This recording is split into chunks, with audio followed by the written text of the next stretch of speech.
আসসালামু আলাইকুম ওরহমতুল্লাহ। প্রিয় দর্শক, আশা করছি সকলেই অনেক ভালো আছেন।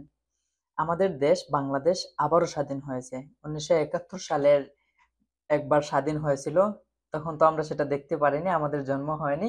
কিন্তু 2024 সালে এসে আমরা দেখছি যে আমাদের দেশ কিভাবে স্বাধীন হয়েছে, কিভাবে মানুষ মারা গেছে, কিভাবে ছাত্ররা এগিয়ে এসেছে, কিভাবে ছাত্ররা প্রাণ দিয়েছে পুলিশের সামনে, কিভাবে বুক পেতে দিয়েছে গুলি করার জন্য। আমরা অনেক কিছু দেখেছি, অনেক শিক্ষা হয়েছে। এখন সবাইকে আমি অনেক ধন্যবাদ জানাতে চাই। আমাদের ছাত্র ভাইদের প্রতি আমাদের মন থেকে ভালোবাসা রইলো। আমি এই ভিডিওতে একটা জিনিস মেসেজ দিতে চাই, একটা ইম্পর্টেন্ট মেসেজ দিতে চাই। বাংলাদেশের যারা এই আন্দোলনে একদম সশরীরে উপস্থিত হয়েছেন তাদের জন্য আমাদের মন থেকে ভালোবাসা। আমরা যারা প্রবাস থেকে আমরা যারা প্রবাস থেকে রেমিটেন্স, আমাদের তো আর ওইভাবে মানে ওইভাবে আন্দোলনে যোগ হওয়ার কোনো ইয়ে নাই সশরীরে। আমরা তো দেশের বাহিরে থাকি। আর তাছাড়া আমাদের অনেক ভাইয়েরা বিভিন্ন দেশে, মিডল ইস্টের বিভিন্ন দেশে, ইউরোপ, আমেরিকা বলেন, বিভিন্ন জায়গায় আন্দোলন করেছে, প্রতিবাদ করেছে। কিন্তু এখানে এই দেশের নিয়ম অনুযায়ী আসলে প্রতিবাদ করাটা একটু নিয়মের বাহিরে। সেজন্য অনেকে গ্রেফতার হয়েছেন, অনেকে আবার সাজাপ্রাপ্ত হয়েছেন। তো যাই হোক, আমাদের প্রতিবাদের আরেকটা মাধ্যম ছিল আমরা আমাদের রেমিটেন্সটাকে প্রতিবাদ হিসেবে ব্যবহার করা। আমরা সেটা করেছি। এখন আমাদের দাবি, আমাদের মিডল ইস্ট বলেন বা অন্যান্য যেকোনো জায়গায় বলেন, প্রায় সব কান্ট্রি গুলোতে কিন্তু বাংলাদেশের যে ই পাসপোর্ট সিস্টেম, যেটা ই পাসপোর্টের যে সিস্টেমটা রয়েছে সেটা কিন্তু চালু আছে। একমাত্র সৌদি আরবিয়াতে আমার জানা মতে ই পাসপোর্টটা এখনো চালু হয়নি। গত 12ই জুন 2024 সালে, 2024 সালের 12ই জুন, কালবেলা নিউজ পেপারে একটা নিউজ ছাপা হয়েছিল, যেটা হচ্ছে আগামী মাসের মধ্যেই সৌদি আরবে ই পাসপোর্ট সেবা চালুর পরিকল্পনা, স্বরাষ্ট্রমন্ত্রী। তো যাই হোক, আমি আপনাদেরকে একটা নিউজটা একটু ছোট্ট করে শোনাই, একটু ধৈর্য সহকারে শুনবেন। সরকার আগামী মাসের মধ্যে সৌদি আরবে ই পাসপোর্ট সেবা চালু করার পরিকল্পনা নিয়েছে বলে জানিয়েছেন স্বরাষ্ট্রমন্ত্রী আসাদুজ্জামান খান।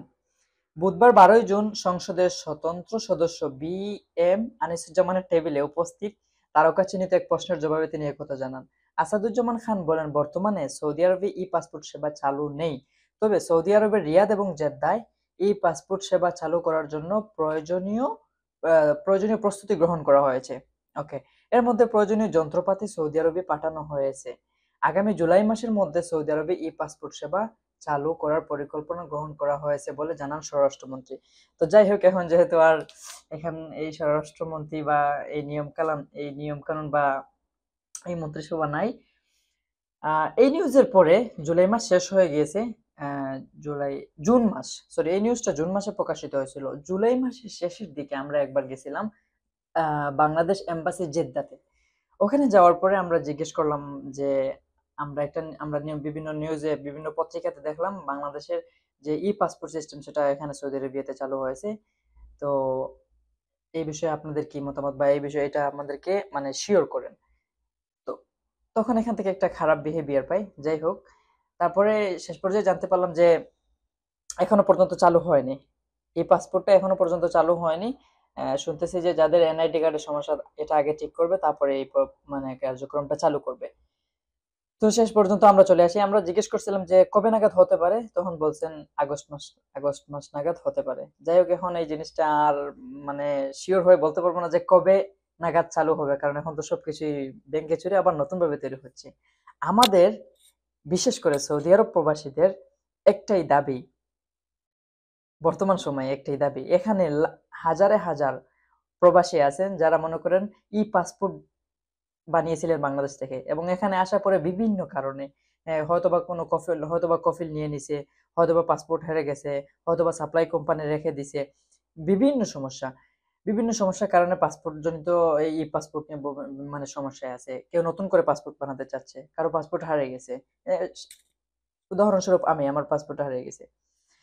তো আমাদের একটা রিকোয়েস্ট, যত তাড়াতাড়ি সম্ভব সৌদি আরবিয়াতে ই পাসপোর্ট সেবাটা চালু করার জন্য।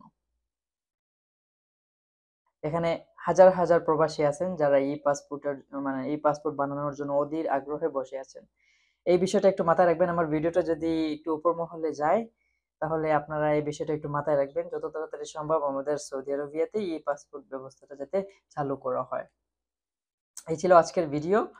আশা করছি এই ভিডিওটা আপনাদের অনেক উপকারে আসবে। যারা ই পাসপোর্ট নিয়ে বিভিন্ন ধরনের কনফিউশন ছিল যে এই পাসপোর্ট কি চালু হয়েছে কিনা না, এখনো পর্যন্ত চালু হয় নাই।